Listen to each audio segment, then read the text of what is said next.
Dalawang skills na kailangan ng isang entrepreneur. Hello guys! Jerome nga pala, ang may-ari ng kaisa-isa at kauna-unahang multi-awarded Takoyaki Business Package Provider dito sa Pilipinas. Kwentuhan muna tayo bago natin simulan ang topic na to.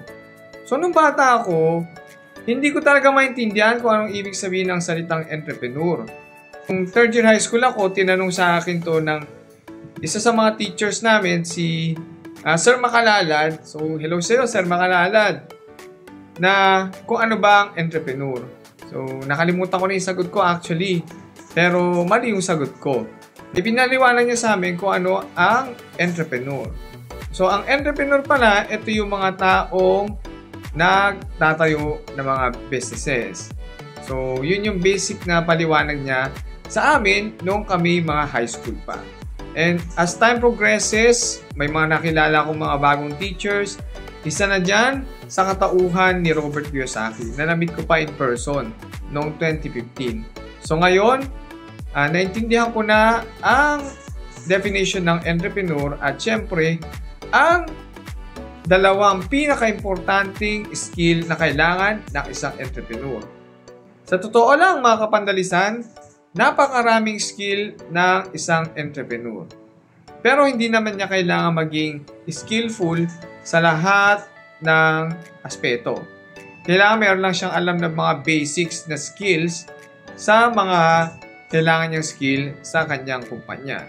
Basic sa accounting, basic sa finance, basic sa operations, basic sa marketing, at kung ano-ano pang basic na kailangan mo sa business. Ang isang entrepreneur ay hindi siya specialist. Ang isang entrepreneur ay actually ay isang generalist. Merong dalawang ability na kailangang i-develop ang isang entrepreneur na ito ang pinaka-importanting ability sa lahat ng nabanggit ko kanina. Ano ito? Una is the ability to sell. Kailangan marunong magbenta ang isang entrepreneur. Kahit hindi siya magaling, pero at least marunong siya magbenta. Mas mainam kung magaling magbenta ang isang entrepreneur. Bakit? Siyempre, kung hindi ka marunong magbenta or hindi ka magaling magbenta, ay walang income ang iyong business. Pag walang income ang iyong business, walang pampasahod sa iyong mga tauhan. Remember this, mga kapandalisan. Sales is equals to income. Especially this one. Sales is the lifeblood of the business. Pero mga kapandalisan, hindi lamang dapat sa mga products at services magaling magbenta ang isang entrepreneur. Dapat, mga kapandalisan, ay kaya niya ring ibenta ang kanyang sarili sa mga investors, sa bangko, at sa kanyang mga future networks. Because this ability to sell will lead us to the second ability na kailangang i-develop ng isang entrepreneur. So, paano ba gumaling ang isang entrepreneur sa pagbebenta? Siyempre, unang-una, exposure lang yan. So, kailangan i-expose ng isang entrepreneur or aspiring entrepreneur ang kanyang sarili sa mundo ng sales.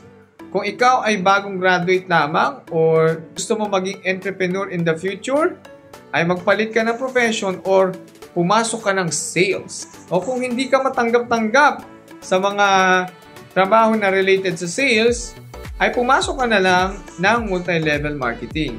Pero siguraduhin mo na legit yung papasukin mong multi-level marketing at maganda yung kanilang business offer, yung kanilang compensation, at syempre, yung pinakamalaga ay yung kanilang training. Sa MLM kasi mga kapandalisan, hindi lang sales ang ituturo sa'yo, kundi leadership skills. So, kung hindi ka makapasok-pasok sa mga trabahong sales, yan ang alternative, multi-level marketing, also known as network marketing. Bago natin sabihin ang ikalawang ability na dapat i-develop ng isang entrepreneur, ay commercial break muna tayo. Ang bahaging ito ay hatid sa inyo ng Bilao Package by Sagittarius House. Nag-offer sila ng tikim muna bago bayad. 8 bilao at may libreng cake pa sa halagang 1,500 pesos. Recommended ito para sa may mga birthdays, pabinyag, pang-meeting, pang-mukbang at pang-anniversary. Nagdi-deliver sila ng mayroong minimal shipping fee sa Metro Manila, Bulacan, Cavite at Rizal. Para sa impormasyon ng kanilang mga offer, bisitahin lamang ang kanilang Facebook page sa Bilao Package by Sagittarius House na makikita nyo sa inyong screen.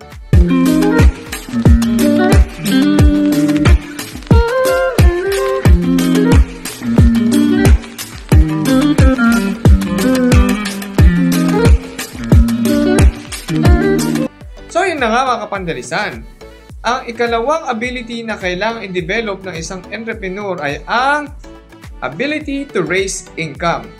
Sa panahon ngayon mga kapandalisan, may mga tao pa rin nagsasabi na it takes money to make more money para kumita ka ng malaki sa isang negosyo. Pero kung sasabihin mo sa akin yan noong 1900s, maniniwala pa ako. Pero sa panahon ngayon, hindi na totoo yan. Because it doesn't take money to make more money. Yan actually ang paniniwala ko. Dahil kasi noong bago ko itinayo ang Yummiest Takoyaki, ang aking mga puhunan lamang sa pagninegosyo ay napakababa lang. Doon sa perfume business ko, namuhunan lang ako dyan ng actually 5,000 pesos lang. Doon sa Divisoria products ko, namuhunan lang ako dyan ng 4,000 pesos. Dito sa Yummiest Takoyaki, actually namuhunan lang ako dyan ng sarili kong pera na 10,000 piso at pinahiram lang sa akin ng bangko yung remaining na 35,000 pesos na pinagsimula ko ng aking takoyaki business. Nasa information age pa tayo, maraming opportunity para yumaman ang isang tao sa panahon natin ngayon. Kaya huwag ka maniniwala sa ganong kasabihan na it takes money to make more money. Hindi na totoo yan, mga kapandalisan. Para makapag-raise ka ng income, ang isa sa mga karakter na kailangan i-develop ng isang aspiring entrepreneur na gaya mo nanonood ay magkaroon ka ng karakteristik na ikaw ay katiwa-tiwala or the people will trust you. Kasi kapag trustworthy kang tao, yung pera na ang lalapit sa'yo, hindi na ikaw yung maghahabol sa pera. So kung ikaw ay nagsisimulang magtayo ng negosyo, paano ka makapag-raise ng income? Isa na dyan ang ginagamit ng negosyante, ang OPM or Other People's Money. Pwede kang humiram sa kamag-anak, kapamilya, kapuso, kapatid, kaibigan. Teka, channel yata yung binabanggit ko dun. Lahat ng kinamaisip mo, pwede mong hiraman yan. Basta patunayan mo lang sa kanila na katiwa-tiwala ka. At maganda kung ikaw ay may credit card, you have the greatest advantage and the greatest leverage of all. Kasi ang credit card, mga kapandalisan, ay napakamakapangyarihan yan. Abangan niya sa aking next vlog na ilalabas soon, mga kapandalisan. Sa totoo lang, mga kapandalisan, okay lang gamitin ang utang. Actually, ang tawag dyan, kapag ginamit mo ang utang para sa makapag-generate pa ng income, ang tawag dyan ay good debt. Napansin ng bangko ng iyong bank account ay very liquid pagdating sa pag-flow ng cash sa iyong bank account, paniguradong mas mapagkaatiwalaan ka nila at pahihiramin ka pa nila ng pera. Kasi kumikita sila sa inyo. Ang mga savers ay hindi yan talaga mas nakaka-take advantage. Kaya nga tinawag yung savings eh. Kasi they are just keeping their money in a safety place. Pero mas pinapaboran, mga kapandalisan, ang mga taong nanghihiram ng pera. Kasi dyan mas malaki ang kinikita ng bangko. Yan kapandalisan ang kailangan mong i-develop. The ability to sell and the ability to raise income. Napayas ka ba sa content na ito? Kung oo, ay i-like, share, subscribe, react, at comment ka naman dyan. Kaya yes ng yes kung napayas ka. Guys, sino hindi papayas dyan? Yes! Bye-bye!